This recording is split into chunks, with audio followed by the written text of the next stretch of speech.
I want to say, but before we talk about the forceful deportation, for Israel has been deporting, as I told you, almost from the beginning, but it has mostly deported from 2014 till now over 20,000 people. Most of these people, and it's really, really important to understand that Israel is claiming that it's not deporting, and it claims that it's not deporting to the countries that they have escaped from. We have information signed by the government. We asked for freedom of request or whatever.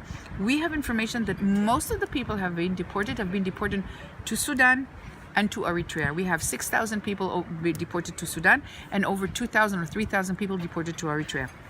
We know that they have not been deported directly. They've been deported by the fact that, the Israel put them on business or commercial airlines. They've been flown to either Jordan, Egypt, Turkey, and from Turkey they've been sent to Sudan and Eritrea or Addis Ababa, and from there they've been sent to their countries.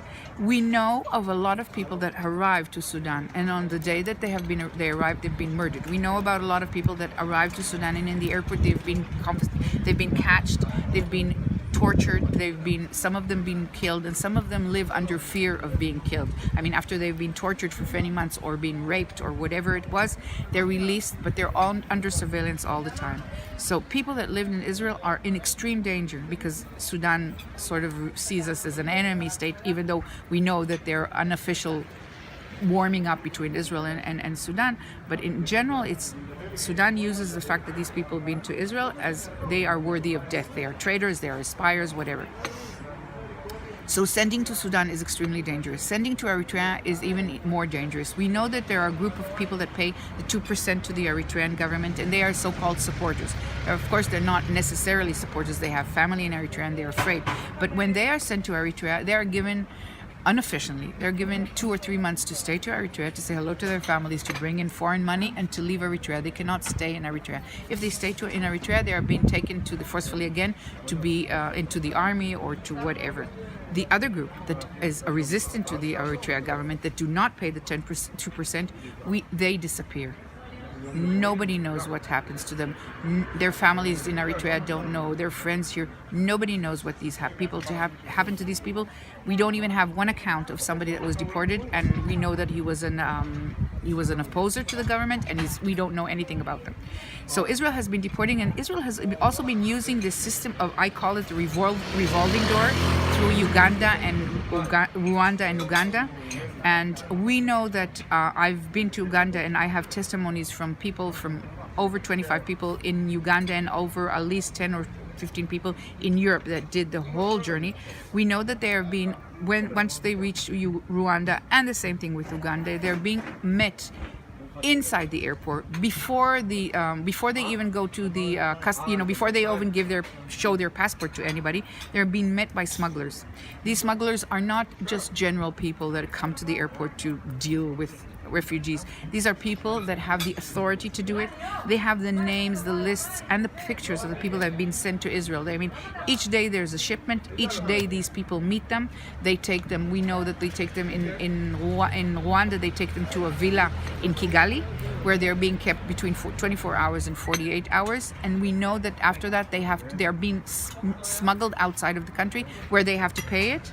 They're smuggled to the border from Uganda, and then on the border of Uganda, the smugglers from the other side meet them. They take them to Kampala, and the same system happens all over there. Rwanda does not have even one refugee. There's talk about 7 refugees. We don't know who these 7 refugees is. I have to say that one of my testimonies, one of the Eritreans that I met in Uganda, told me that he succeeded leaving the villa in Kigali. He went to the UNHCR. It's a posh neighborhood. The villa is in a posh neighborhood, and the UNHCR sits in this neighborhood. And he convinced the cook there, the Rwandan cook, to tell him where the UNHCR is and to help him get out of the villa. He reached the UNHCR and he told the UNHCR, "I'm a refugee from Israel, and my travel document has been taken, and they are going to smuggle me, and I do not want to be smuggled. I'm afraid of this." And the UNHCR did not know what to do with him. They were like, "We can't help you." They gave him one night in a hotel, but they actually advised him to return to the smugglers, and he had nothing to do. So he did return to the smugglers, and he was smuggled to Uganda. There, I met him. In Uganda, there's the same system where people arrive in Uganda. again, officials meet them in the airport. They're not dressed as officials, but we know they must be officials because it's systematically, it's day by day, and they meet them inside in the airport where a normal citizens cannot enter. And again, they take their travel documents and they bring them to certain hotels. I have the pictures of these hotels, and in these hotels they are met by the smugglers again, and the smugglers push them. They don't push them forcefully like they do in Rwanda, but they push them outside of Uganda. They tell them it's dangerous, which is true, and they tell them that they don't have any paper and there's nobody to protect them, and they won't be able to find work, and therefore they should be smuggled out of Uganda. Most of them are afraid, and they're right to be afraid. Just a few manage to stay in Uganda, and they too are haunted constantly by the smugglers. The smugglers know where every move they make, they know where they live. They come sometimes and they push them even within Uganda. They try to convince them to leave. We have reports of somebody that is an asylum seeker that is in Israel, that he's received the B1 in Israel, so he can travel. We know that he probably is involved in building this network of smugglers, and 6 different people in Uganda told me that he has approached them once he was in Uganda, and a guy from Israel, and he also convinced to help them to be smuggled out of Uganda. When I was Uganda, and me and my partner, we met with a group of Sudanese. We met with individuals that told us the testimonies, but what we were really trying to understand, what is the push factor in Uganda? Why are they being pushed when we know that Uganda was more or less welcoming to refugees? We met with a group of Sudanese that were not only from Israel in order to try to understand the difference between somebody that comes from Israel and somebody that comes from Sudan directly. These are people that knew us. These are people, some of them knew me in Israel. These are people that knew us through my activity. And we had a situation where we were not aware of. The smugglers came to this meeting and they sat there, just not far from me and my partner, and they took pictures of us. We were not aware of the fact that they were smugglers, and the people around us could not say a word. That just shows you how afraid they are. These are Sudanese that are involved in the smuggling system, and the people there had to keep quiet. Later on, they came to our hotel and they told us we couldn't speak because the smugglers were there. So you have to understand, even in Uganda, these people are afraid of the smugglers, of people that are smuggling them. When I came back to Israel, I heard, of course, more information about these individuals and how they are involved with the Hagira, with the immigration. So the picture is that these people are probably very involved. They're giving the Hagira information. They are telling them who doesn't have a visa, and we heard a lot of testimonies regarding that issue. So Israel has been all this time, and to continue the journey that people do later on, I went to Europe to collect the testimonies. So the journey, the revolving door from Uganda, Rwanda, pushes them to Juba in South Sudan, and it's dangerous for them because we know there's a civil war. And then it pushes them, and all the way they have to pay for everything. Every stop, every soldiers, every militia, they always have to pay. Then they pushes them from Juba to Khartoum, which is of course extremely dangerous for everybody who's been to Israel. And then they push them through Khartoum. They actually gather them in big warehouse outside of Khartoum, and they push them through the journey through the Sahara to Libya. It's important to understand that this journey is very, very dangerous. Most of the people die in this journey in the Sahara.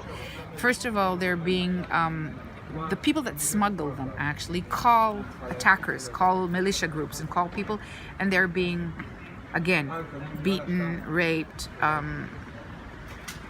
They're taking whatever money they have. They're being treated very badly, and a lot of them die in the desert. They die in the desert both because of these attacks, but they also die in the fact that even though they pay the smugglers, they have no food, and with the water, the smugglers always put petrol in the water, so they would drink very little water. So these people die in the desert. A lot of them die in the desert. You also have the groups in the desert, the militia that comes, they had Daesh, the ISIS. We saw pictures of refugees that I personally knew one of them, and their heads were beheaded with another group of Christians. So they're all facing these dangers. Once they enter Libya, before they enter Libya, they're also faced with danger by the Chad militias, because sometimes they see them as actually, commodity. So They're being taken away from the smugglers, and then the smugglers have to rebuy them, and back and forth. And actually, it's not the smugglers that are rebuying them. They have to pay the smugglers to rebuy them from the Chad. So it's really crazy. And then they reach Libya. In Libya, there's this system of warehouses, where each warehouse wants to get its own cut from these people. So they're being put in these warehouses. Sometimes they're being put in for like a few days, sometimes for weeks, and sometimes for months. These warehouses, they're being treated very, very badly. They told me that, I have pictures from there, they told me that they cannot lie on their back even. They have to stay on their side even if they're being beaten there. The women are being raped there. They're being starved there. A lot of people saw other people die in the warehouses. Now, the idea of the warehouses, again, as I said, to extract more money out of them. So sometimes they find themselves being sold from one warehouse to another, even though they paid the smugglers to reach Libya in order to travel to the sea. I also want to remark that the issue about some of them do not want to cross the sea. Some of them are afraid and want to stay in. They said once they left Africa and being brought back to Africa, sometimes they think perhaps it's better for them to stay in Africa. But they are actually, I call it like it's like they're being pushed. The minute they land in the airport in Rwanda, Uganda, they're actually being pushed without they don't make their own decisions. They're being pushed. It's not like people think, they want to reach Europe. Some of them do want to reach Europe, but some of them don't want to reach Europe. Some of them are too frightened, and they know what's going to happen on the way. And then once they finish extracting the money from them in the warehouses, sometimes they put them on boats. Of course, we heard about the people that drown in the boats. I have testimony of a guy that was on a boat, and he had another boat beside him, and he saw 450 people drown in front of his eyes, children, people. People told me in Europe, we left Israel 10 people, we reached Europe 3. 7 people died on the way. And the issue with Europe, of course, is we know that what happened till recently is that these people were pushed on boats that were not capable to carry them, neither the amount or neither petrol or whatever. And we know that what happened is that Europe saved them, the private people or how do you call it, commercial ships that had to save them. So we know that was a process that happened. We know, and the other thing is, just to finish, the journey does not end once you reach, of course, Italy. Most of them escape Italy. Most of them do whatever they can to escape Italy. They don't want to register under the Dublin Convention. They don't want to register, so they try to push out of Italy. Sometimes they're being caught, returned, but most of the people that I know have succeeded to leave Italy, to run to whether it's Holland, Swiss, Germany, or France. So this journey is a journey that's been happening, going on for a few years. We know now that the European Union has paid billions of euro in order to Tunis, Libya, and Egypt to prevent these refugees from coming. So if the numbers were last year, before Europe closed its gates, 87,000 people, we know that this year only 33,000 people have succeeded to reach Europe. We know that the numbers of the drowning are enormous. We know that people that are leaving Libya now are being picked up from commercial boats, boats that Italy sold to Libya, and these boats take them back to camps in Libya. So what we understand is the border is closed. We know that what has been happening in the last few months is that people are being sold in Libya. I think everybody saw these reports, but they're being sold as slaves. They're being sold into the sex industry or whatever. We know that they're being tormented. I've seen videos that are unbelievable where they're being tormented, I think, again, to extract money from the families in order to have them released from the hell that Libya has become. The hell that Libya has become in Europe money. We know also that Europe pays a lot of money to the Sudanese government, to al-Bashir, in order for him to already catch the Eritreans that leave Eritrea and to send them back to Eritrea. We know that the involvement of Europe within Africa is much deeper only than the border. It's not only stopping people in the border. We know it's active inside these countries and inside these regimes to prevent asylum seekers coming to Europe. Now we know that since we know this, and the other thing is that Israel has, since March 2050, decided that it's not successful in deporting enough people. 20,000 people out of a community of 54,000 people is not enough for Israel. Israel wants to deport everyone. So after all the Supreme Court saying that you cannot detain people for indefinite, and then you cannot detain people over 20 months, and the Supreme Court back and forth with the Israeli government, the government decided that it's going to attack it through the law of entry through Israel. If Israel used to deport Israel through the law of anti-infiltration law, it changed its avenue, and it says we are going to deport them under the law of entry of Israel, where every sovereign country is allowed to tell a person that entered Israel that he's not legal. He can be detained until he's willing to leave. So Israel is using that law, and the trick about using that law is very smart, because we cannot take it to the Supreme Court. It's not a law that has been renewed. The anti-infiltration law has been renewed, so it could be taken to the Supreme Court to say it's not according to the constitutional law of respect of the human rights. This we cannot say anything. We can't attack it. So they're using it, and what they're claiming is that they will now, and it went back and forth to the court, and it didn't reach exactly the Supreme Court, it reached the higher court. So it went to the county court, and then it reached the higher court, but not the Supreme Court. And basically what the judges said, that is, there's no problem to deport people, infiltrators, to deport people from Israel. The only issue that the Supreme Court had in September was the fact, in August I believe it was, the fact that Rwanda, or the third country, because we weren't allowed to say the name, the third country has not accepted to receive people that were forcefully deported. And actually, when the Supreme Court justices said that to Netanyahu, she actually mapped away from him to solve this issue, because she told him basically, we don't mind, you can deport them, it's fine for us as a state, you can deport these people, but you don't have the agreement of the country receiving on the other end. So what Netanyahu did, so-called, we did not see this agreement, and this is what we're trying to struggle now with. Netanyahu said, I've met with Paul Kagame in the UNHCR, in the UN convention, and he said it's fine, you can deport people even if they resist it, even if they don't agree to be deported. What Rwanda and Uganda are getting in exchange? I believe we're not completely sure. Okay, nobody's telling us. We believe that as Rwanda and Uganda, there's all these committees in the UN where Uganda and Rwanda, we know that Rwanda is creating many crimes. We know that there's a list of crimes. We just now appealed for something about Rwanda. We know that it's involved in stopping its activists. We know that it's prisoning people. We know it has secret prisons. We know people are being tortured. We know Rwanda does a lot of many things. Rwanda does not want to be put on the spot in the UN. It needs Israel to back it up. And we see that Israel is warming up with all the African countries. We believe that there's a lot of arms treaty going back and forth. And we believe that Israel has, asked Rwanda and Uganda to be their garbage dumping area of asylum seekers. And I think what Israel told them, promised them, first of all, the negotiations and the agreements were secret. Nobody knows exactly what they were. But I think the idea was that Israel told them, do us a favor, we want to get rid of but you won't have to deal with these refugees. They'll be pushed out, as we see they are. With Uganda, it's even more, their question mark is even bigger, because Uganda's pride is on the fact that it's the only nation in Africa that is accepting refugees. And we know that Uganda is very corrupt. And we know that it has 60% of unemployment.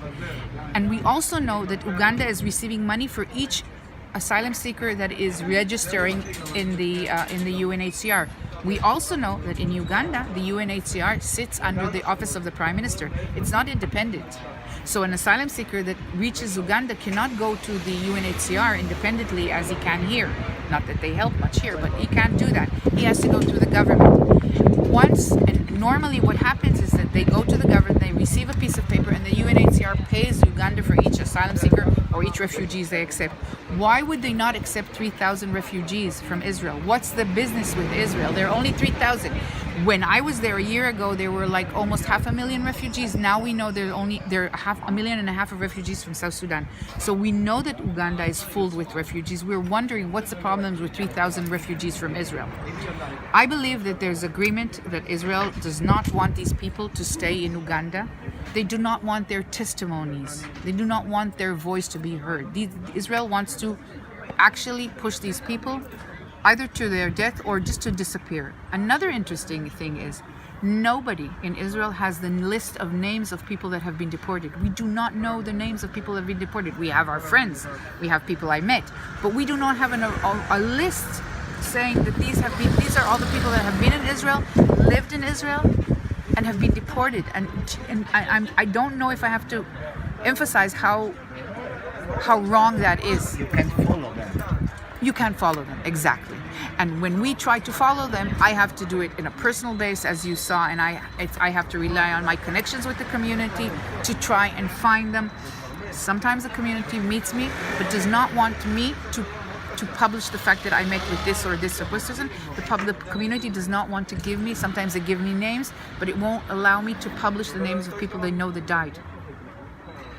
Sigal, last question.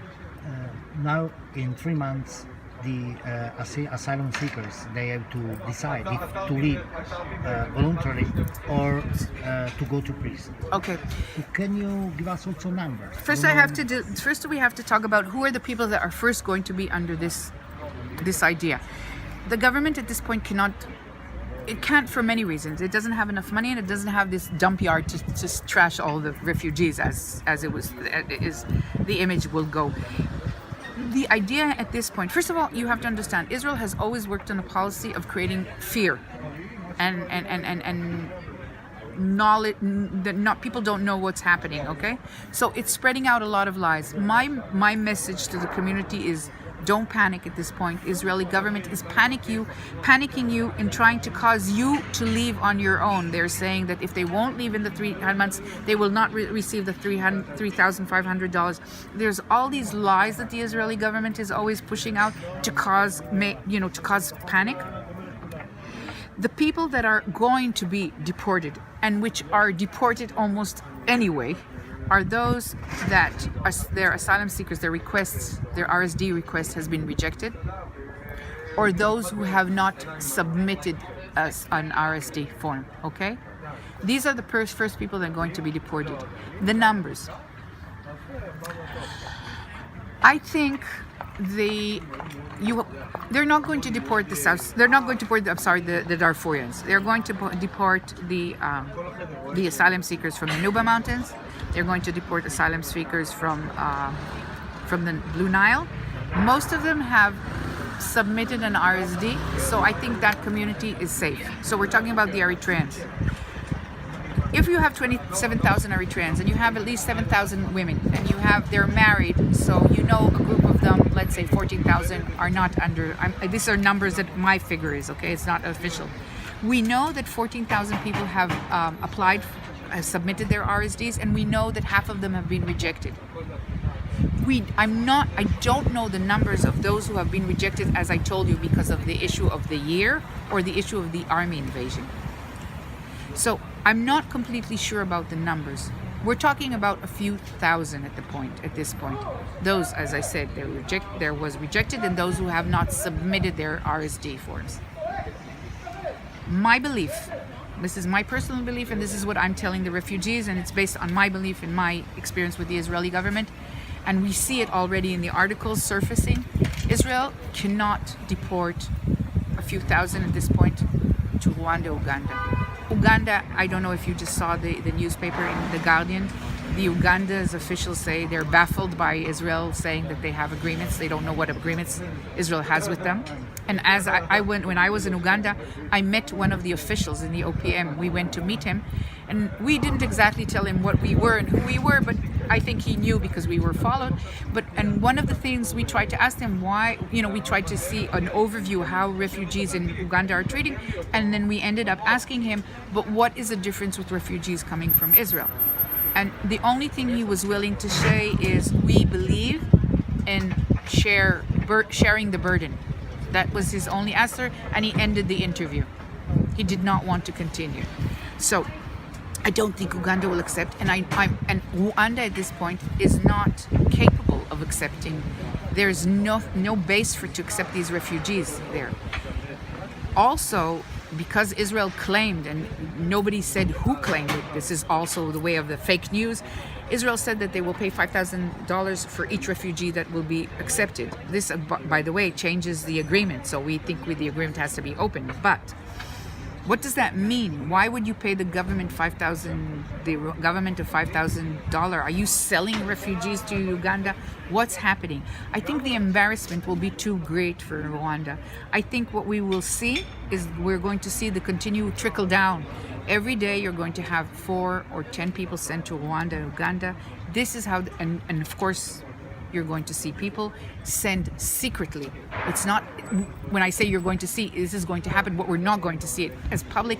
One of the great ideas about this deportation is we as public, we are not going to see it. I call it the quiet deportation. We don't see this deportation. It happens without us seeing. It happens when people break down in Saharonim or in Chulot and they sign. It happens when people break down quietly at their home and go and sign and go in the next day and leave in the airport. I hardly know who's going to leave. I met a few people that are going to leave, but that's pretty rare. They're not telling anybody. They're ashamed, they're afraid. They're also afraid of what might happen to them, so they keep quiet.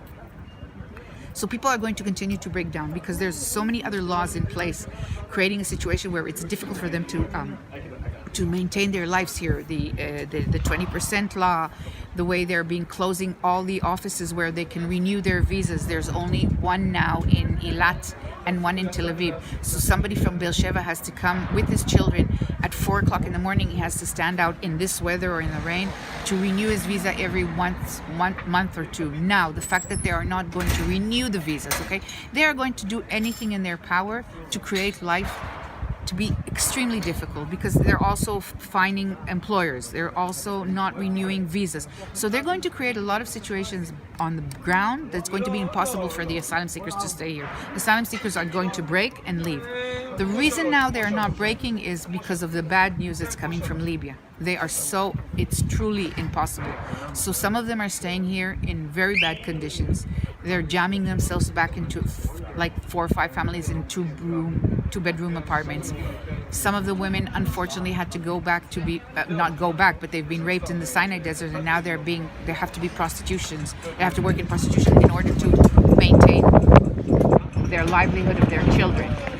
So Israel is going to continue doing all these things that are quietly creating a lot of difficulties for the asylum seekers to stand their ground and to stay here. They're probably going to send a few people to Saharonim for indefinitely, and it's probably not going to end up working, or maybe these people will break and go. But this is how it's going to happen. This is the way the system is going to work.